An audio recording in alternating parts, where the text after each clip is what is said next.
এলাকার ভিতরে এরকম একটা দরকার ছিল। তো সুপ্রিয় দর্শক, এই মুহূর্তে আমি চলে এসেছি কামালনগর দক্ষিণ পাড়া জামে মসজিদের সামনে। এই যে মসজিদ দেখা যাচ্ছে, আর মসজিদের পাশেই একটা সংগঠন হয়েছে। আমরা সেই সংগঠনের দিকে এখন যাব। মামুন চলো, আস্তে আস্তে আমরা হাঁটি,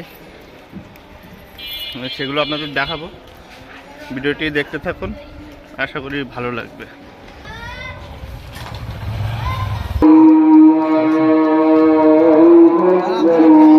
এই তো ভালো আছে মামুন? ভালো, কি অবস্থা? এই আসলাম তোমাদের এলাকায় যে সংগঠন সেটা দেখার জন্য।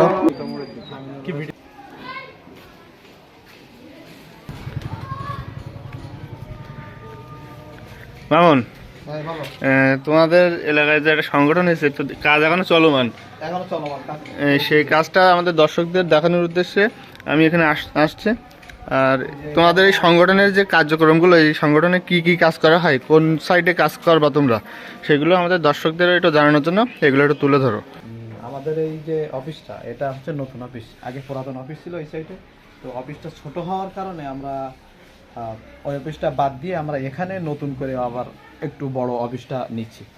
আচ্ছা মামুন, তোমাদের এই সংগঠনের মূল কার্যক্রমটা কি?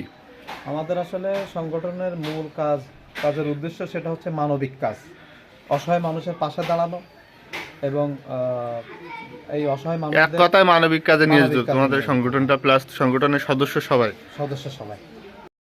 আচ্ছা মামুন, এই সংগঠন থেকে কি কোনো কাজ শুরু করা হয়েছে এই পর্যন্ত? কোনো কাজ করেছো?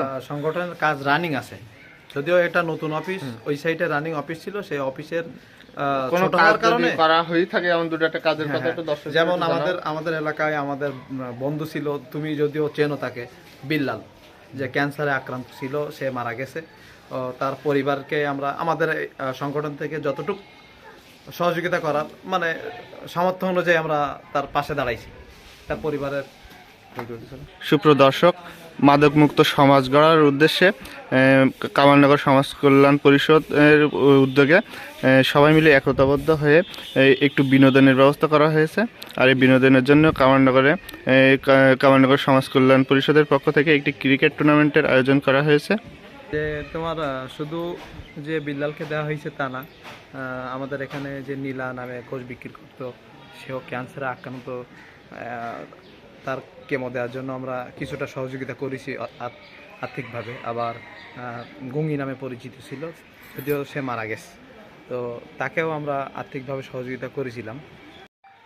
দর্শক, এই মুহূর্তে আমাদের আমার রানা মামার সাথে দেখা হয়েছে। মামার কাছ থেকে কিছু শুনবো। মামা, আসসালামু আলাইকুম। ওয়ালাইকুম আসসালাম ওয়া রাহমাতুল্লাহ। আপনি ভালো আছেন? আলহামদুলিল্লাহ। হ্যাঁ, তা কামালনগরে একটা এই যে সংগঠন হয়েছে, এই ঘরের কাজ এখনো চলমান, তো এই সংগঠনটা হয়ে কি আপনাদের কি ভালো হয়েছে মনে করেন? এ ব্যাপারে আপনার মন্তব্য কি?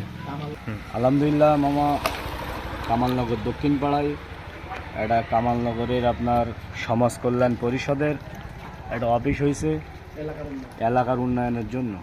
তো আমাদের এলাকারবাসী সবাই সন্তুষ্ট এবং এই অফিসটা ন্যায় এবং কল্যাণের জন্য প্রত্যেকটা অগ্রগতির ভিতরে তারা এগিয়ে আসে।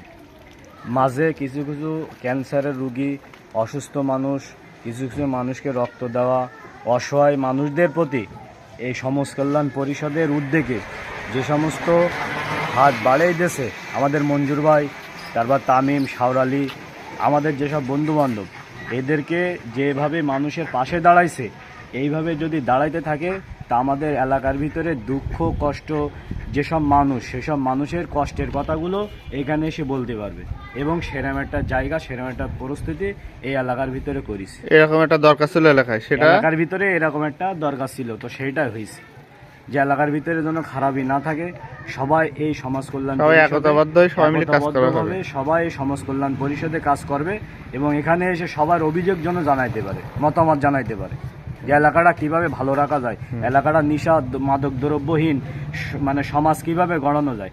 আর এর মাধ্যমে একটা প্রতিফলন আমি চাই যে এলাকার প্রত্যেকটা মানুষ যেন নামাজি হয়।